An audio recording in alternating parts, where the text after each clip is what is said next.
اب یہاں ایک سوال پیدا ہوتا ہے کہ ہم بھی اللہ کو پکارتے ہیں، دعا مانگتے ہیں، لیکن ہماری دعائیں تو ایسے پوری نہیں ہوتی. تو دعائیں پوری کیوں نہیں ہوتی؟ دعائیں قبول کیوں نہیں ہوتی؟ اس کی وجوہات ہیں. وہ وجوہات اگر آپ سمجھ لیں گے تو پھر آپ اس طریقے سے دعا مانگیں گے کہ دعائیں سیدھی قبول ہوں گی. دعائیں قبول نہ ہونے کی ایک بنیادی وجہ کہ انسان اپنے گناہوں سے توبہ نہیں کرتا، اور اللہ پھر اس کی دعا کو قبول ہی نہیں کرتے.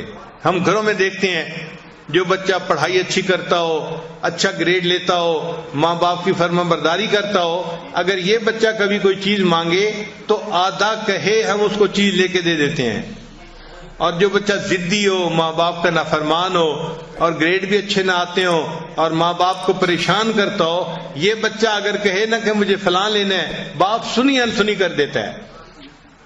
اسی طرح جو بندہ اللہ کے نافرمانیاں کرتا ہے، اللہ اس کی سنی انسنی فرما دیتے ہیں. تو پہلی وجہ دعائیں قبول نہ ہونے کی اپنے گناہ ہیں.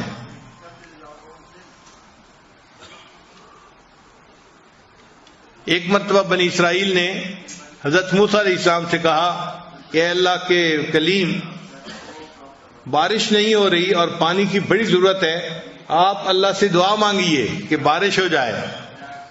تو موسیٰ علیہ السلام نے دعا شروع کر دی، ربنا اغفر لنا ربنا اغفر لنا ربنا اغفر لنا. تو بنی اسرائیل بڑے حیران کہ ہم نے کہا تھا بارش کی دعا مانگیں اور موسیٰ علیہ السلام ربنا اغفر لنا لگائے ہوئے ہیں. تو پوچھا اے پیغمبر اسلام، آپ یہ دعا کیوں مانگ رہے ہیں؟ انہوں نے فرمایا اس لیے کہ جب اللہ تعالیٰ کسی بندے کی بخشش فرما دیتے ہیں تو اس کی تمام مرادوں کو بھی پورا فرما دیتے ہیں. تو ہمارے گناہوں کو جب اللہ معاف کریں گے تو ہماری تمام مرادوں کو بھی اللہ پورا فرما دیں گے. تو دعائیں قبول نہ ہونے کی پہلی وجہ انسان کے گناہ ہیں. اس لیے جو بندہ حرام کپڑے پہنتا ہے، حرام مال کھاتا ہے، وہ اگر بیت اللہ کے ساتھ لپٹ کے بھی دعا مانگے تو حدیث میں آتے ہیں اللہ اس کی دعا کو قبول نہیں فرماتے. وہ ملبسہ حرام، اس کا لباس حرام کا تھا، اس کا کھانا حرام کا تھا، اس کی دعا کو کیسے قبول کیا جاتا؟ تو حرام مال جس میں سود شامل ہو، جس میں لوگوں کا حق شامل ہو، تو ایسا حرام مال جو ہے اس والے بندے کی دعا قبول نہیں ہوتی. تو ہمیں چاہیے کہ ہم حلال کا اہتمام کریں تاکہ ہمارے اٹھے ہوئے ہاتھوں کو اللہ قبول فرما لے.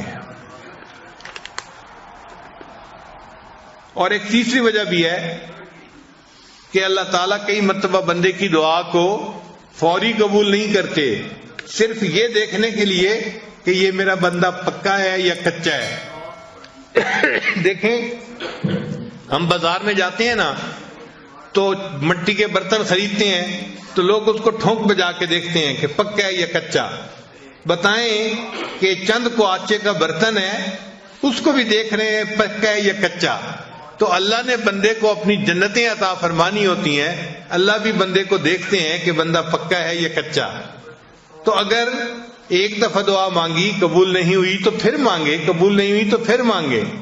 ہم اپنے گھر میں نہیں دیکھتے، چھوٹا بچہ ماں سے کوئی چیز مانگتا ہے تو شروع میں ماں کہہ دیتی ہے میں نے نہیں دینی، تو وہ چپ نہیں ہو جاتا، وہ پھر امی کا جو ہے وہ دامن پکڑ لیتا ہے اور رونا دھونا شروع کر دیتا ہے.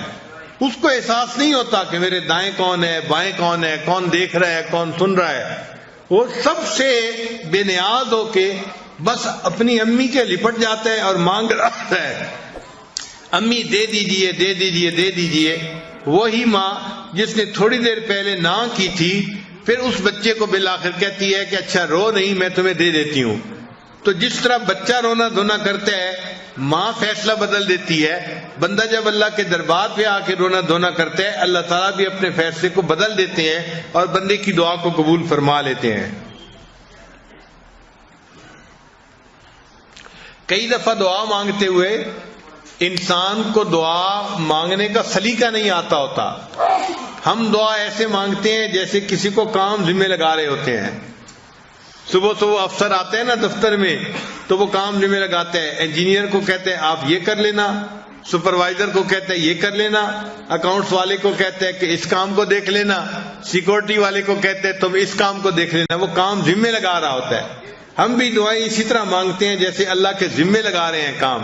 یا اللہ میری بیٹی کو رشتہ مل جائے، بیٹے کو جاب مل جائے، میری بیوی کی بیماری درست ہو جائے، ہم اللہ کو کام ذمے لگا رہے ہوتے ہیں، اس کو دعا نہیں کہتے۔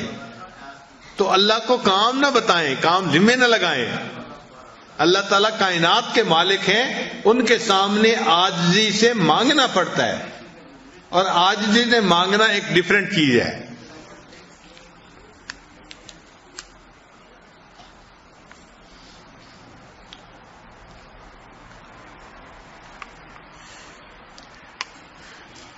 اور کئی مرتبہ دعا مانگنے والا دعا تو مانگ رہا ہوتا ہے مگر دل میں غفلت ہوتی ہے، دل میں غفلت ہوتی ہے، اور دل کی غفلت کی وجہ سے اللہ اس کی دعا کو قبول نہیں کرتے۔ چنانچہ حضرت موسیٰ علیہ السلام ایک دفعہ جا رہے تھے، حدیث پاک میں ہے، ایک چرواہا بڑا مانگ رہا تھا اللہ سے دعا، تو حضرت موسیٰ علیہ السلام نے دیکھا کہ وہ رو بھی رہا ہے، دعا بھی مانگ رہا ہے، تو حضرت موسیٰ علیہ السلام نے اللہ تعالیٰ سے فریاد کی کہ اے اللہ، آپ کا بندہ ہے، آپ کے سامنے آہوازاری بھی کر رہا ہے اور دعا بھی مانگ رہا ہے، اور آپ دعا کو قبول نہیں فرما رہے۔ تو رب کریم نے جواب دیا کہ اے میرے پیارے موسیٰ علیہ السلام، یہ دعا تو مجھ سے مانگ رہا ہے مگر اس کا دل غیر میں اٹکا ہوا ہے، اس کا دل کسی اور میں اٹکا ہوا ہے، جب تک دل ادھر سے چھوٹے گا نہیں میں اس کی دعا کو قبول نہیں کروں گا، کہ دل تو میرا گھر ہے نا۔ تو بجائے اس کے کہ دل میں مجھے بساتا، اس نے دل میں کسی مخلوق کو گھسا لیا ہے، اس لیے دعا قبول نہیں ہوتی۔ تو حضرت موسیٰ علیہ السلام نے چرواہے کو بتایا، چرواہے نے اس سے توبہ کی اور اللہ نے اس کی دعا کو قبول فرما لیا۔ اب ہماری دعا کی قبولیت کئی مرتبہ یہ بھی ہوتی ہے دیر اس میں کہ دل اٹکا ہوا ہوتا ہے۔ نوجوان لوگ ہیں، کسی کا دل اے میں اٹکا ہوا ہے، کسی کا دل بی میں اٹکا ہوا ہے، کسی کا دل سی میں اٹکا ہوا ہے۔ تو جب دل غیر میں اٹکا ہوا ہو تو پھر اللہ تعالیٰ اس کی طرف توجہ نہیں فرماتے کہ تم نے میرے گھر پر غیر کو قبضہ دے دیا اور غیر کو گھسا لیا، میں تمہاری بات ہی نہیں سنتا۔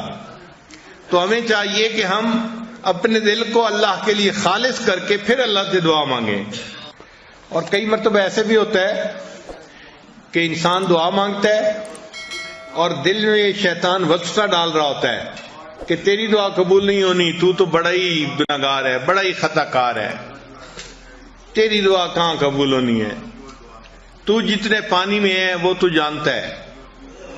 تو شیطان کے اس وسوسے کی وجہ سے بندہ سمجھتا ہے کہ میری دعا قبول نہیں ہونی، تو جب یہ گمان کرتا ہے کہ قبول نہیں ہونی تو دعا قبول نہیں ہوتی۔ اب ایسا وسوسہ اگر شیطان دل میں ڈالے تو شیطان کے اس وسوسے کو رد کریں۔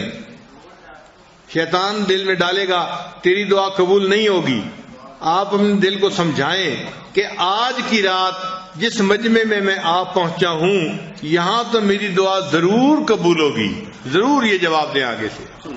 آپ غور کریں کہ اللہ نے شیطان کی دعا کو قبول کر لیا تھا جبکہ شیطان نے سجدہ نہیں کیا تھا، اور یہاں جتنے لوگ بیٹھے ہیں یہ تو عشاء اور تراویح کے کتنے سجدے کر چکے ہیں، اتنے سجدے کرنے کے بعد اگر یہ دعا مانگیں گے تو ان کی دعا کیوں نہیں قبول ہوگی؟ تو شیطان بدبخت کو جواب دے کہ مردود، تو نے تو سجدہ نہیں کیا تھا، اللہ نے پھر بھی تیری دعا کو قبول کر لیا، میں تو اتنے سجدے کر کے اللہ کے گھر میں بیٹھا ہوں، میری دعا اللہ قبول کیوں نہیں کریں گے؟ اور اس کو پھر یہ بھی جواب دیں کہ دیکھیں اللہ نے تو تمہیں اپنے دربار سے دھتکار دیا تھا، فخرج منہا، نکل جا یہاں سے، تو تجھے تو گھر سے نکال دیا تھا، پھر اللہ نے تیری دعا کو قبول کر لیا، اور مجھے تو اللہ نے گھر سے نکال کے اپنے گھر میں پہنچا دیا ہے، میں تو اللہ کے گھر میں بیٹھا ہوا ہوں، تو گھر میں بیٹھے کی دعا اللہ کیوں نہیں قبول فرمائیں گے؟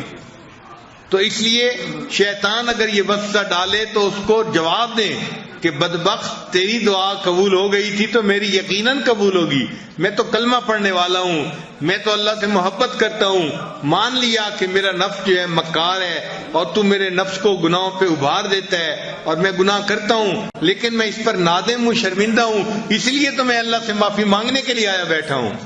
تو اللہ تعالیٰ کسی بندے کی دعا کو رد نہیں فرمائیں گے۔